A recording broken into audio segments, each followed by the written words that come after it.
প্রিয় শিক্ষার্থীরা, আশা করি তোমরা সবাই ভালো আছো, সুস্থ আছো। অনার্স চতুর্থ বর্ষের পরিবেশগত ও সম্পদ অর্থনীতি বিষয় কোড 24/2209 বিষয়ের লেকচার 01-এ তোমাদের সবাইকে স্বাগতম। তোমাদের সঙ্গে আছি আমি সুমা মণ্ডল, প্রভাষক, অর্থনীতি বিভাগ, ঢাকা উইমেন কলেজ। আজ আমরা আলোচনা করব পরিবেশগত ও সম্পদ অর্থনীতি কোর্সটির প্রথম অধ্যায় the evolution of environmental and resource economics, অর্থাৎ পরিবেশগত ও সম্পদ অর্থনীতির বিকাশ।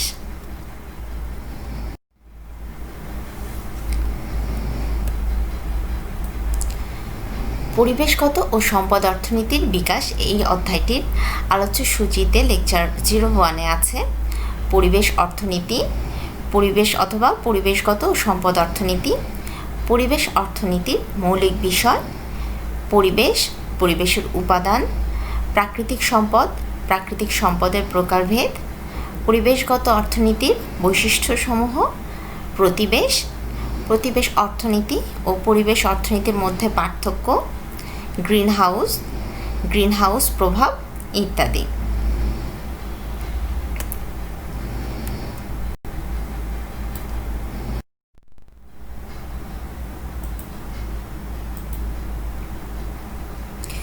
পরিবেশ অর্থনীতি বা পরিবেশগত ও সম্পদ অর্থনীতি। পরিবেশগত সম্পদ অর্থনীতির ধারণা একেবারে নতুন নয়। ঊনবিংশ শতাব্দীর শেষের দিকে অর্থনীতির একটি নতুন শাখা হিসেবে পরিবেশগত সম্পদ অর্থনীতি আত্মপ্রকাশ করে। বাজার ব্যবস্থার ধারণাকে ভিত্তি করেই কিন্তু প্রতিষ্ঠিত হয়েছে পরিবেশগত ও সম্পদ অর্থনীতি। 1970 সালের দিকে এটি একটি পূর্ণাঙ্গ বিষয় হিসাবে আত্মপ্রকাশ করে। এটি কিন্তু অর্থনীতির একটি প্রায়োগিক শাখা। বিভিন্ন অর্থনীতিবিদ ও পরিবেশবাদীদের প্রচেষ্টায় পরিবেশগত ও সম্পদ অর্থনীতির উন্নয়ন ও বিকাশ এখন পর্যন্ত অব্যাহত রয়েছে। তাহলে দেখো, আমরা পরিবেশ অর্থনীতি বা পরিবেশগত অর্থনীতি বলতে কি বুঝি? পরিবেশ ও প্রাকৃতিক সম্পদ কিভাবে কাম্য ব্যবহার করে মানুষের কাজে লাগানো যায় তা যখন অর্থনীতির নীতিমালা ব্যবহার করে আলোচনা করা হয় তখন তাকে বলা হয় পরিবেশগত ও সম্পদ অর্থনীতি। এখানে দেখো, সম্পদ মূলত দুই প্রকার, প্রাকৃতিক ও পরিবেশগত। প্রাকৃতিক সম্পদকে অর্থনৈতিক ব্যবস্থায় উৎপাদনের উপকরণ হিসেবে ব্যবহার করা হয়। অপরদিকে কি হয় দেখো, পরিবেশগত সম্পদ অর্থনৈতিক ব্যবস্থায় দ্বারা প্রভাবিত হয়, যেমন দূষণের মাধ্যমে। প্রাকৃতিক ও পরিবেশগত সম্পদকে সঠিকভাবে ব্যবহার ও আহরণ করে কিভাবে সমাজের সর্বোচ্চ কল্যাণ সাধন করা যায় সেটিই কিন্তু পরিবেশ অর্থনীতির মূল লক্ষ্য। পরিবেশ অর্থনীতির মৌলিক বিষয়। পরিবেশগত অর্থনীতি বহু বিষয় নিয়ে আলোচনা করে থাকে, কিন্তু পরিবেশ অর্থনীতির মৌলিক আলোচ্য বিষয় কিন্তু তিনটি। 1. পরিবেশগত বিপর্যয় ও এর কারণ কি। 2. কোন ধরনের পরিবেশগত মানের জন্য আমরা সচেষ্ট থাকব। 3. পরিবেশের মান উন্নয়নের এবং সুরক্ষার জন্য আমরা কিভাবে প্রতিষ্ঠানগুলোকে সাজাবো। এই তিনটি হচ্ছে পরিবেশ অর্থনীতির মৌলিক আলোচ্য বিষয়।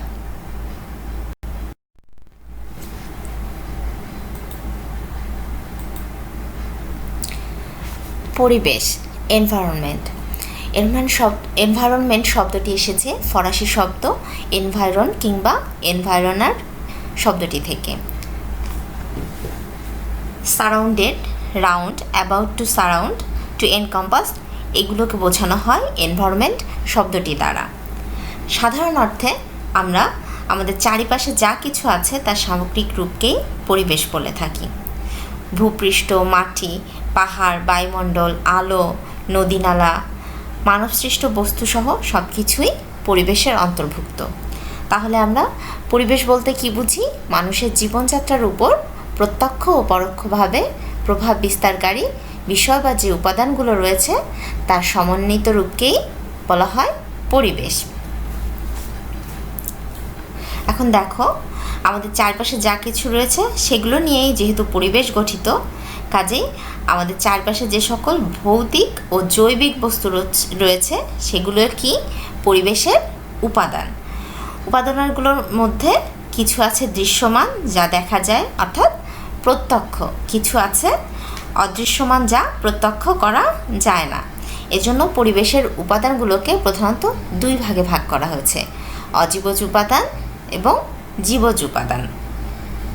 অজীবজকে আমরা ইংরেজিতে বলি অ্যাবায়োটিক ফ্যাক্টরস, আর জীবজ উপাদানকে বলি বায়োটিক ফ্যাক্টরস। এখানে আবার দেখো, অজীবজ উপাদান আবার তিন ভাগে বিভক্ত, অজৈব পদার্থ, জৈব পদার্থ ও আবহাওয়াগত উপাদান। এবং জীবজ উপাদান দুই ভাগে বিভক্ত, উৎপাদক শ্রেণী, খাদক শ্রেণী। তাহলে আমরা দেখি অজীবজ উপাদান বলতে কি বোঝায়।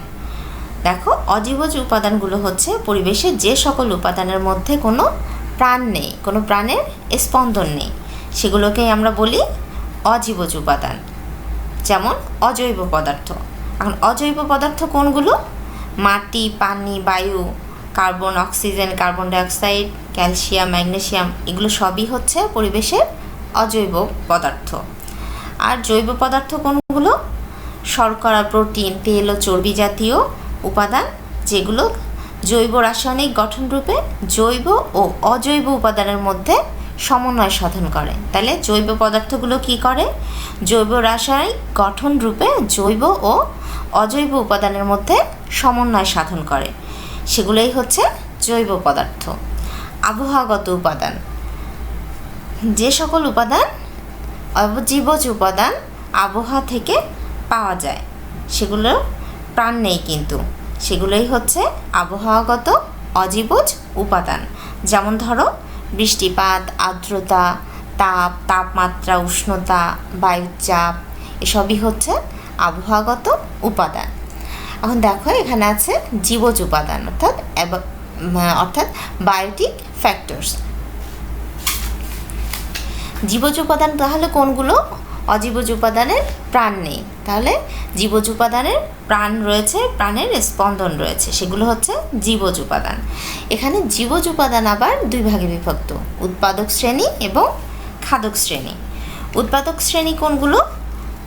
উৎপাদক শ্রেণী হচ্ছে যে সকল জীব নিজের খাদ্য নিজেই তৈরি করতে পারে, উৎপাদন করতে পারে, তাদেরকে আমরা বলি উৎপাদক শ্রেণীর জীবজ উপাদান। যেমন সবুজ উদ্ভিদ, জিওপ্লাঙ্কটন, ফাইটোপ্লাঙ্কটন ইত্যাদি হচ্ছে উৎপাদক শ্রেণী।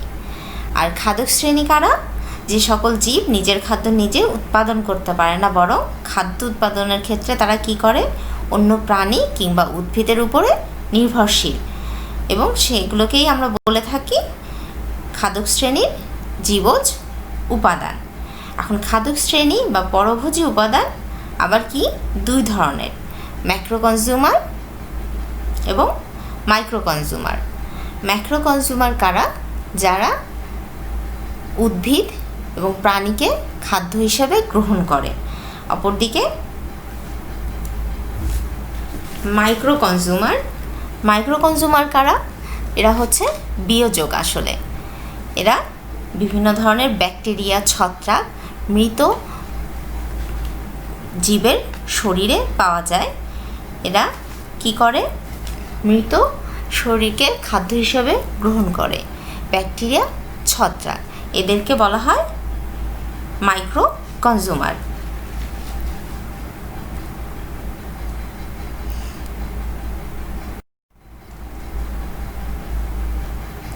প্রাকৃতিক সম্পদ অর্থাৎ ন্যাচারাল রিসোর্সেস।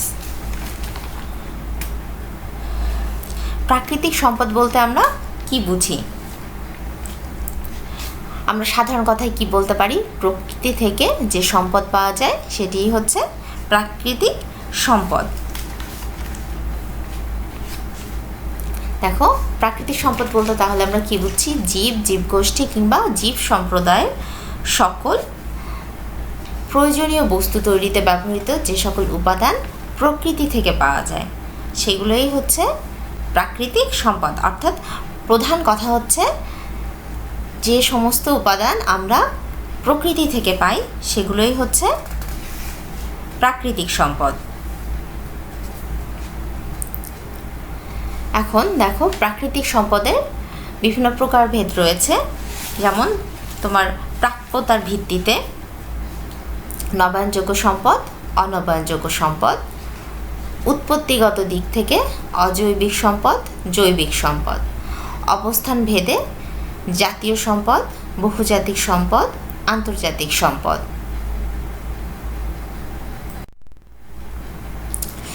দেখো প্রাপ্যতার মাত্রার ভিত্তিতে দুই প্রকার কি নবায়নযোগ্য সম্পদ অর্থাৎ রিনিউয়েবল রিসোর্সেস, অনবায়নযোগ্য সম্পদ নন রিনিউয়েবল রিসোর্সেস। তাহলে দেখো নবায়নযোগ্য সম্পদ কোনগুলো? যে সকল প্রাকৃতিক সম্পদ ক্রমাগতভাবে ব্যবহারের ফলে স্বয়ংক্রিয়ভাবেই ঘাটতি পূরণ হয়ে যায় সেগুলোকে বলা হয় নবায়নযোগ্য সম্পদ, অর্থাৎ নবায়ন সম্ভব যেটার অটোমেটিকভাবে স্বয়ংক্রিয়ভাবে, যেমন বনজ সম্পদ, বায়ু, পানি ইত্যাদি। অপরদিকে কি অনবায়নযোগ্য বা নন রিনিউয়েবল, যেগুলো রিনিউ করা যায় না। যে সকল প্রাকৃতিক সম্পদ ক্রমাগত ব্যবহারের ফলে সৃষ্ট ঘাটতি আর কখনো পূরণ হয় না, অর্থাৎ রিনিউ করা যায় না, সেগুলো ঘাটতি পূরণ করা যায় না, সেগুলোই হচ্ছে অনবায়নযোগ্য সম্পদ, যেমন কয়লা, প্রাকৃতিক গ্যাস, খনিজ তেল ইত্যাদি। এগুলোকে আমরা বলে থাকি অনবায়নযোগ্য সম্পদ। এখন দেখো এখানে রয়েছে উৎপত্তিগত দিক থেকে প্রাকৃতিক সম্পদের প্রকারভেদ। উৎপত্তিগত দিক থেকে প্রাকৃতিক সম্পদ দুই প্রকার, অজৈবিক সম্পদ আর হচ্ছে জৈবিক সম্পদ। অজৈবিক সম্পদ কোনগুলো? যে সকল প্রাকৃতিক সম্পদে প্রাণের স্পন্দন নেই সেগুলোকেই আমরা বলি অজৈব বা অজৈবিক সম্পদ। যেমন ধরো কয়লা, লোহা, প্রাকৃতিক গ্যাস, খনিজ তেল, এগুলো হচ্ছে অজৈবিক সম্পদ। আবার জৈবিক সম্পদ সেগুলো কোনগুলো? যে সকল প্রাকৃতিক সম্পদে প্রাণের স্পন্দন রয়েছে, কীরকম বন ও বনজ দ্রব্য, পশু পাখি, মাছ ইত্যাদির হচ্ছে প্রাণ রয়েছে, এজন্য এগুলো হচ্ছে জৈবিক সম্পদ। অবস্থান ভেদে প্রাকৃতিক সম্পদ কিন্তু আবার তিন ভাগে বিভক্ত: জাতীয় সম্পদ, বহুজাতিক সম্পদ এবং আন্তর্জাতিক সম্পদ। জাতীয় সম্পদ কোনগুলো? যে সকল সম্পদ দেশীয় সীমানার ভিতরে রয়েছে সেগুলোকে বলা হয় জাতীয় সম্পদ, যেমন ধরো বনভূমি, খনিজ দ্রব্য ইত্যাদি। বহুজাতিক সম্পদ মাল্টিন্যাশনাল রিসোর্সেস, যেসব সম্পদ একাধিক দেশের মালিকানায় থাকে, যেমন নদী, হ্রদ, এগুলো যদি দুই দেশের সীমান্তে থাকে তখন কিন্তু সেটি আর জাতীয় সম্পদ হয় না, তখন সেটি বহুজাতিক সম্পদে পরিণত হয়। এবং আন্তর্জাতিক সম্পদগুলো কীরকম? যে সকল সম্পদের মালিকানা পৃথিবীর সকল দেশের অর্থাৎ পৃথিবীতে যে দেশগুলো রয়েছে তারা সবাই সেই সম্পদের মালিক বা মালিকানা দাবি করতে পারে, সেগুলোকেই বলা হয় আন্তর্জাতিক সম্পদ। যেমন সৌরশক্তি, বায়ু, এগুলো হচ্ছে আন্তর্জাতিক সম্পদ। তাহলে দেখো প্রাকৃতিক সম্পদ কিন্তু আধুনিক মানব সভ্যতার বিকাশের ক্ষেত্রে ব্যাপক ভূমিকা রাখছে এবং প্রাকৃতিক সম্পদের কাম্য যে ব্যবহার তার উপরেই কিন্তু মানব কল্যাণ নির্ভর করে। তাহলে আমরা কি বলতে পারি? প্রাকৃতিক সম্পদই হচ্ছে মানব জীবনের বিকাশের মূল ভিত্তি।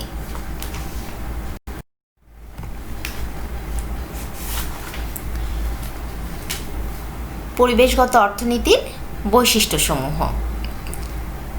এখানে দেখো পরিবেশগত অর্থনীতির কিছু বৈশিষ্ট্য দেওয়া হয়েছে, যেমন প্রায়োগিক অর্থনীতি, এটি টেকসই উন্নয়ন, সামাজিক কল্যাণ সর্বোচ্চকরণ, পরিবেশ দূষণ, সবুজ অর্থনীতি, গ্রিন ব্যাংকিং, ভারসাম্য বিধান, পরিবেশগত সম্পদের মূল্য নির্ধারণ ও ইতিবাচক ও বাস্তবভিত্তিক আলোচনা ইত্যাদি। পরিবেশ ও অর্থনৈতিক সম্পদের মধ্যে সম্পর্ক নিয়ে অর্থনীতির যে ব্যবহারিক শাখা বিশ্লেষণ করে তাকেই আমরা কি বলি? পরিবেশগত অর্থনীতি। এই পরিবেশগত অর্থনীতিতে আসলে কি হয়? দেখা যাচ্ছে যে পরিবেশগত যে উপাদানগুলো রয়েছে সেগুলোর ক্ষেত্রে অর্থনৈতিক যে নীতি ও তত্ত্ব রয়েছে সেগুলোকে প্রয়োগ করা হয়। এখানে দেখো এটি একটি প্রায়োগিক অর্থনীতি, যেহেতু পরিবেশগত অর্থনীতিতে অর্থনীতির যে নীতিগুলো রয়েছে, তত্ত্বগুলো রয়েছে, এগুলো প্রয়োগ করা হয়, সেজন্য এটি একটি প্রায়োগিক অর্থনীতি। টেকসই উন্নয়ন। টেকসই উন্নয়ন কৌশল নিয়ে কাজ করে পরিবেশ অর্থনীতি। টেকসই উন্নয়নের জন্য বিভিন্ন ধরনের উন্নত কলাকৌশল ব্যবহার করে কিভাবে উৎপাদন পরিচালনা করা যায় সেটা বিশ্লেষণ করা হচ্ছে পরিবেশগত অর্থনীতির অন্যতম বৈশিষ্ট্য। সামাজিক কল্যাণ সর্বোচ্চকরণ। অর্থনীতির মতো পরিবেশ অর্থনীতিরও কিন্তু মূল উদ্দেশ্য কি? সামাজিক কল্যাণ সর্বোচ্চকরণ। তাহলে কিভাবে উৎপাদন ক্ষেত্রে পরিবেশগত উপাদানগুলো কাম্যভাবে ব্যবহার করে সমাজের সর্বোচ্চ কল্যাণ করা যায় সেগুলো কিন্তু পরিবেশগত অর্থনীতি আলোচনা করে। পরিবেশ দূষণ। পরিবেশ দূষণ কি, পরিবেশ দূষণের কারণ বা উৎস, দূষণের প্রভাব, এগুলো পরিবেশ অর্থনীতির আলোচনায় গুরুত্ব পায় এবং এটি কিন্তু পরিবেশগত অর্থনীতির অন্যতম একটি প্রধান বৈশিষ্ট্য। সবুজ অর্থনীতি। পরিবেশ সংরক্ষণ করে অর্থনৈতিক উন্নয়ন পরিকল্পনা প্রণয়ন ও বাস্তবায়ন করাকে বলা হয় সবুজ অর্থনীতি। অর্থাৎ অর্থনৈতিক যে কর্মকাণ্ডগুলো রয়েছে সেগুলো সবই সংগঠিত হবে, কিন্তু পরিবেশের কোনো ক্ষতি না করে, পরিবেশকে সংরক্ষণ করে, পরিবেশকে বাঁচিয়ে আমরা আমাদের যে অর্থনৈতিক কার্যক্রম রয়েছে, যে অর্থনৈতিক কার্যাবলী রয়েছে সেগুলো পরিচালনা করব, সেটাই হচ্ছে সবুজ অর্থনীতি। Green banking. পরিবেশ বান্ধব কর্মকাণ্ড তথা পরিবেশ সংরক্ষণ করার কাজে শুধুমাত্র ঋণ দান করে এমন ব্যাংকিংকেই বলা হয় গ্রিন ব্যাংকিং। অর্থাৎ ব্যাংকিং যখন পরিবেশের উন্নয়নের জন্য কাজ করবে, সহযোগিতা করবে, তখন সেটি হবে গ্রিন ব্যাংকিং। এটি নিয়েও পরিবেশগত অর্থনীতি আলোচনা করে। ভারসাম্য বিধান বা সামঞ্জস্য বিধান। অর্থনীতিতে যেমন সম্পদ সীমাবদ্ধ, তেমনি পরিবেশ অর্থনীতিতেও কিন্তু প্রাকৃতিক সম্পদ সীমাবদ্ধ, কিন্তু প্রাকৃতিক সম্পদের চাহিদা ক্রমশ বৃদ্ধি পাচ্ছে। এখন কিভাবে সীমিত প্রাকৃতিক সম্পদের যোগানের সাথে সাথে বর্ধিত চাহিদার সামঞ্জস্য কিংবা ভারসাম্য রক্ষা করা যায় সেটি কিন্তু পরিবেশগত অর্থনীতি আলোচনা করে থাকে। পরিবেশগত সম্পদের মূল্য নির্ধারণ। দেখো, আমরা পরিবেশ থেকে বিভিন্ন ধরনের সম্পদ পেয়ে থাকি, কিন্তু এই যে সম্পদ বা উপাদানগুলো আমরা পাই সেগুলো মানুষের অভাব পূরণ করে এবং উৎপাদনের কাজে ব্যবহৃত হয়, অর্থাৎ উৎপাদনের উপকরণ হিসেবে ব্যবহৃত হয়। কিন্তু অর্থনীতির মতোই পরিবেশগত সম্পদের চাহিদা ও যোগানের সমতার মাধ্যমে কী করা হয়, এই যে সম্পদ রয়েছে কিংবা উপাদান রয়েছে এগুলো মূল্য নির্ধারণ করা হয় এবং সেটা কিন্তু পরিবেশগত অর্থনীতির একটি অন্যতম বৈশিষ্ট্য। ইতিবাচক ও বাস্তবভিত্তিক আলোচনা। প্রকৃতিতে কী ঘটনা ঘটছে এবং ভবিষ্যতে কী ধরনের ঘটনা ঘটতে পারে সেসব বাস্তবভিত্তিক বা ইতিবাচক আলোচনায় কিন্তু পরিবেশ অর্থনীতি করে থাকে। তাহলে দেখো, পরিবেশ অর্থনীতি হচ্ছে অর্থনীতির একটি ফলিত বা প্রায়োগিক শাখা। এটি কিন্তু তোমার অর্থনীতির যে কার্যাবলী রয়েছে সেগুলোর সাথে সাথে পরিবেশের যে সম্পর্ক রয়েছে, যে প্রভাব বিস্তার করে পরিবেশের উপরে, সেগুলো সম্পর্কে আলোচনা করে থাকে এবং এটি এর প্রধান আলোচ্য বিষয়।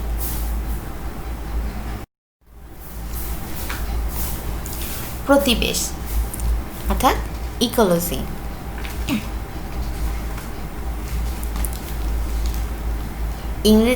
ইংরেজি ইকোলজি শব্দটি গ্রিক শব্দ ওইকোস অর্থাৎ বাড়ি বা বাসস্থান এবং লোগোস শব্দের অর্থ হচ্ছে জ্ঞান লাভ করা। তাহলে আমরা কি বলতে পারি, ইকোলজি শব্দের অর্থ কি দাঁড়ায়? বসবাসের স্থান বা গৃহ এবং সেই সম্পর্কিত যে জ্ঞান সেটিই হচ্ছে প্রতিবেশ। সর্বপ্রথম জার্মান প্রাণীবিজ্ঞানী আর্নেস্ট হ্যাকেল 1869 সালে শব্দটি প্রথম প্রয়োগ করেন। এটি হচ্ছে পরিবেশ সংক্রান্ত বিজ্ঞান, অর্থাৎ ইকোলজি হচ্ছে পরিবেশ সংক্রান্ত বিজ্ঞান। তাহলে আমরা বলতে পারি প্রতিবেশ হচ্ছে এমন একটি আন্তঃসম্পর্ক যার দ্বারা জীবজগৎ ও পরিবেশের মধ্যে ভারসাম্য প্রতিষ্ঠিত হয়।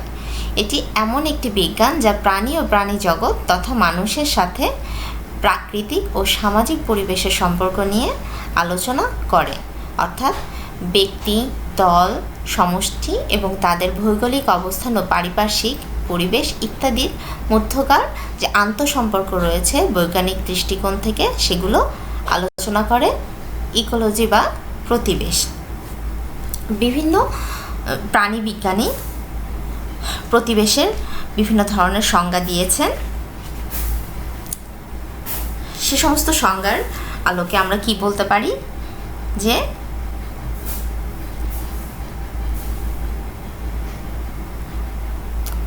এটি প্রাণীজগৎ এবং অর্থাৎ মানুষের সাথে প্রাকৃতিক সামাজিক পরিবেশের সম্পর্ক আলোচনা করছে।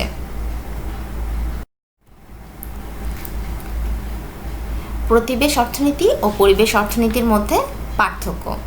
এখানে কিছু ভিত্তি দেখানো হয়েছে, দেখো, সংজ্ঞা, আলোচ্য বিষয়, শাখার ধরন, খাত বিবেচনা, সমর্থন, এগুলোর ভিত্তিতে প্রতিবেশ অর্থনীতি এবং পরিবেশ অর্থনীতির মধ্যকার পার্থক্য এখানে দেওয়া হয়েছে। দেখো, সংজ্ঞা অনুযায়ী প্রতিবেশ অর্থনীতি কি? এটি হচ্ছে এমন একটি আন্তঃসম্পর্ক যার দ্বারা জীবজগৎ ও পরিবেশের মধ্যে ভারসাম্য প্রতিষ্ঠিত হয়। অপরদিকে পরিবেশ অর্থনীতিতে বলা হয়েছে পরিবেশ ও প্রাকৃতিক সম্পদের সাথে মানুষের অর্থনৈতিক কর্মকাণ্ডের সমন্বয় বিধানের চেষ্টা করা হয়। অর্থনীতির যে প্রায়োগিক শাখা সেটি হচ্ছে পরিবেশ অর্থনীতি। আলোচ্য বিষয়, পরিবেশ অর্থনীতির সীমাবদ্ধতাকে কিভাবে অতিক্রম করা যায় সেটাই হচ্ছে প্রতিবেশ অর্থনীতির আলোচ্য বিষয়, অর্থাৎ পরিবেশ অর্থনীতির সীমাবদ্ধতাকে অতিক্রম করার যে প্রক্রিয়া সেটি হচ্ছে প্রতিবেশ অর্থনীতির আলোচ্য বিষয়। পরিবেশ অর্থনীতির আলোচ্য বিষয় কি? পরিবেশ দূষণ ও তার প্রতিকার, পরিবেশ সংরক্ষণ এবং প্রাকৃতিক সম্পদের কাম্য ব্যবহারের মাধ্যমে মানব কল্যাণ সর্বোচ্চ করাই হচ্ছে পরিবেশ অর্থনীতির আলোচ্য বিষয়। প্রতিবেশ অর্থনীতি হচ্ছে পরিবেশ বিজ্ঞানের একটি শাখা, আর পরিবেশ অর্থনীতি হচ্ছে অর্থনীতির একটি প্রায়োগিক শাখা। খাত বিবেচনা করলে প্রতিবেশ অর্থনীতি পরিবেশকে বহিস্থ খাত হিসাবে বিবেচনা করে এবং পরিবেশ অর্থনীতি পরিবেশকে অর্থনীতির বহিস্থ খাত হিসেবে বিবেচনা করে। সমর্থন, সবল টেকসইতাকে সমর্থন করে এবং অপরদিকে পরিবেশ অর্থনীতি দুর্বল টেকসইতাকে সমর্থন করে। তাহলে দেখা যাচ্ছে যে প্রতিবেশ অর্থনীতি এবং পরিবেশ অর্থনীতি দুটি আলাদা জিনিস, আলাদা বিষয়।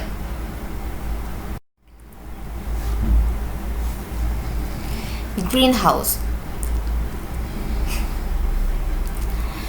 সুইডিশ রসায়নবিদ সোভান্টে অরহেনিয়াস সর্বপ্রথম গ্রিন হাউস শব্দটি ব্যবহার করেন এবং বৈজ্ঞানিকভাবে ব্যাখ্যা করেন। সাধারণত শীত প্রধান উন্নত দেশসমূহে শাকসবজি উৎপাদনের জন্য তৈরি এক ধরনের কাচের ঘরকে বলা হয় সবুজ ঘর। এখানে গ্রিন হাউসের একটি ছবি দেওয়া হয়েছে, দেখো, এটিকেই বলা হয় গ্রিন হাউস বা সবুজ ঘর। মূলত উচ্চ অক্ষাংশে যেখানে সূর্যের আলো পর্যাপ্ত পরিমাণে পৌঁছায় না সেখানে কাচের ঘরে মাটি দিয়ে তাপমাত্রা নিয়ন্ত্রণ করে গাছপালা, শাকসবজি চাষ করা হয়। এই কাচের ঘরের বৈশিষ্ট্য কি? এর বৈশিষ্ট্য হলো এর ভেতরে সূর্যের আলো প্রবেশ করতে পারে কিন্তু এর তাপ বের হতে পারে না। শীত প্রধান দেশসমূহে সবজি গাছপালা উৎপাদনের ক্ষেত্রে, চাষের ক্ষেত্রে যেখানে তাপের অভাব রয়েছে কিংবা উষ্ণতার অভাব রয়েছে সেখানে দেখা যাচ্ছে যে এই গ্রিন হাউস গাছপালা লাগানোর ক্ষেত্রে, চাষের ক্ষেত্রে, সবজি চাষের ক্ষেত্রে ব্যাপক ভূমিকা রাখে। গ্রিন হাউস প্রভাব বা green house effect.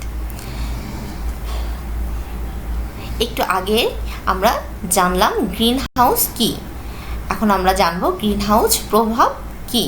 Green house প্রভাব বা প্রতিক্রিয়া হচ্ছে এমন একটি প্রক্রিয়া যার দ্বারা ভূপৃষ্ঠ হতে বিকীর্ণ তাপ বায়ুমণ্ডলীয় গ্রিন হাউস গ্যাসসমূহ দ্বারা শোষিত হয়ে পুনরায় বায়ুমণ্ডলের অভ্যন্তরে বিকিরিত হয়। এই বিকীর্ণ তাপ ভূপৃষ্ঠে বায়ুমণ্ডলের নিম্ন স্তরে ফিরে এসেও ভূপৃষ্ঠের তাপমাত্রা বাড়িয়ে দেয়।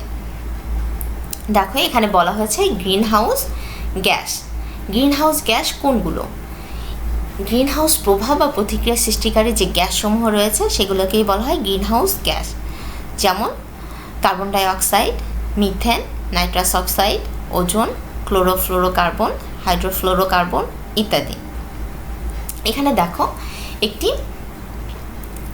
চিত্রের সাহায্যে এই গ্রিনহাউস প্রভাবটি বোঝানো হয়েছে। সূর্যের থেকে পৃথিবীতে যে তাপ আসছে সেটি এই যে গ্রিনহাউস গ্যাসসমূহ রয়েছে, ozone gas, carbon die oxide,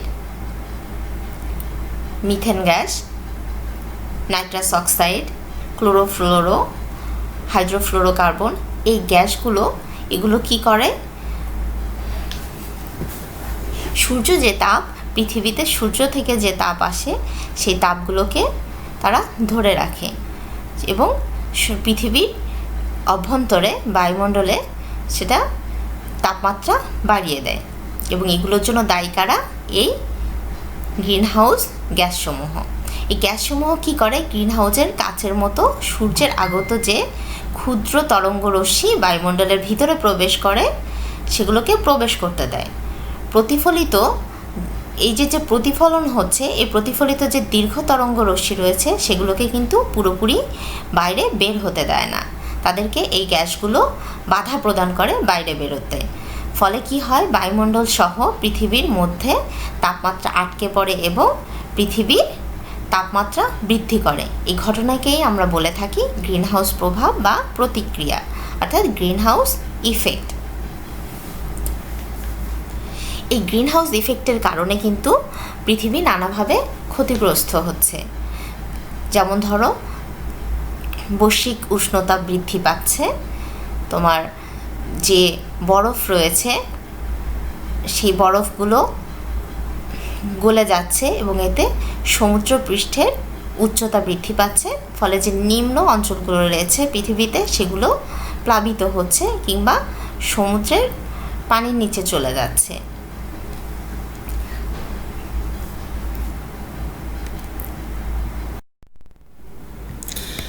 এই স্লাইডে তোমাদের জন্য সম্ভাব্য কিছু প্রশ্নাবলী দেওয়া হয়েছে যেগুলো এই লেকচারের উপরে ভিত্তি করে দেওয়া হয়েছে। আশা করি তোমরা এই কোশ্চেনগুলো সলভ করবে, ভালো করে পড়বে। আজ এ পর্যন্তই। তোমরা ভালো থাকবে, সুস্থ থাকবে, সাবধানে থাকবে। সবাইকে ধন্যবাদ।